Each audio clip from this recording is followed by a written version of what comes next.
ये Valentine day आप कैसे मनाते हैं? क्या है इसमें? ये किसकी परंपरा है? ये कहां से खड़ा हुआ था? इटली के जन्मे हुए एक व्यक्ति थे, कट्टर ईसाई थे, सेंट वैलेंटाइन बन गए थे। उन्होंने एक लड़की के साथ शादी की थी। वहां के राजा को यह नागवार गुजरा था। वे उन्हें ईसाइयत से और इस प्रेम से तब्दील करना चाहते थे। 14 फरवरी को उनकी मौत हुई। उनकी याद में वैलेंटाइन डे प्रारंभ हुआ। आपके कौन मरा जिसके लिए आप वैलेंटाइन डे मना रहे हो? कौन सा इतिहास आपके घर में रचा गया कि जिसके लिए वैलेंटाइन डे मना रहे हो? शादी का दिन मना लेते। और पति और पत्नी का प्रेम तो सदैव होना चाहिए, प्रतिपल होना चाहिए। वो मात्र चमड़ी का नहीं होना चाहिए, वो दिल का होना चाहिए। हम सब चमड़ी के पुजारी हैं। इसलिए आप में से बैठे हुए लोग माफ करना, साधु हूं, जिन शासन का और आचार्य हूं, फिर भी बोल रहा हूं। हम सब चमड़ी पसंद करने वाले लोग हैं। हम सब खूबसूरती सिर्फ देखते हैं। हम नाक देखते हैं, होठ देखते हैं, आंखें देखते हैं, उसकी स्टाइल देखते हैं, उसकी अदाएं देखते हैं, उसकी कमर देखते हैं, उसके गाल और नाक नक्श देखते हैं और दीवाने बनते हैं। हम बेहुदे गंदे लोग हैं और इसीलिए हम वहीं पर अटके हैं। और इसीलिए हमारे प्यार का तकाजा, प्यार का अर्थ, प्यार का रूप भी सिर्फ चमड़ी तक सीमित है। अगर उसके आगे है तो वैलेंटाइन डे की आवश्यकता नहीं है। मेरे बाप भी प्यार करते थे मेरी मां से और मेरी मां भी प्यार करती थी मेरे पिता से।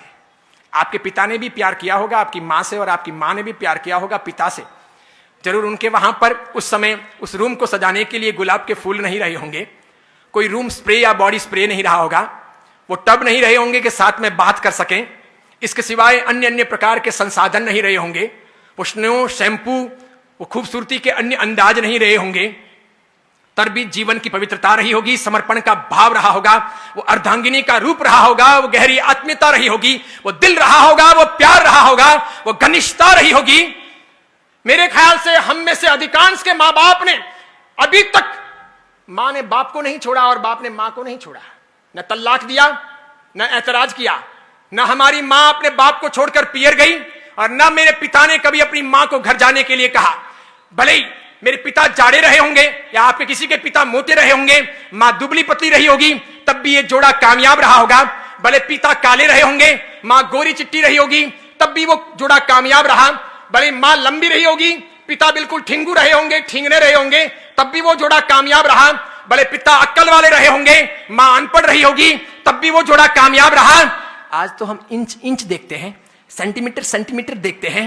आज हम देखते हैं कि उसकी आंखें बराबर नहीं है, उसके होठ बराबर नहीं है, वो बोलती है तो वो यूं यूं बोलती है, या फिर वो जो है ना वो देखता है तो बार बार यूं यूं देखता है, इसलिए मुझे ऐसा पसंद नहीं है। अरे डूब मरो चुल्लू भर पानी लेकर हाथ में कि हम चमड़ी के पुजारी हैं। हम दिल कब तलाशेंगे, हम अच्छी व्यवस्थाएं कब खड़ी करेंगे, हम संस्कारों की चिंता कब करेंगे, एक अच्छी इंसानियत के तौर पर इस दुनिया में ज्ञान का दिया कब जलाएंगे।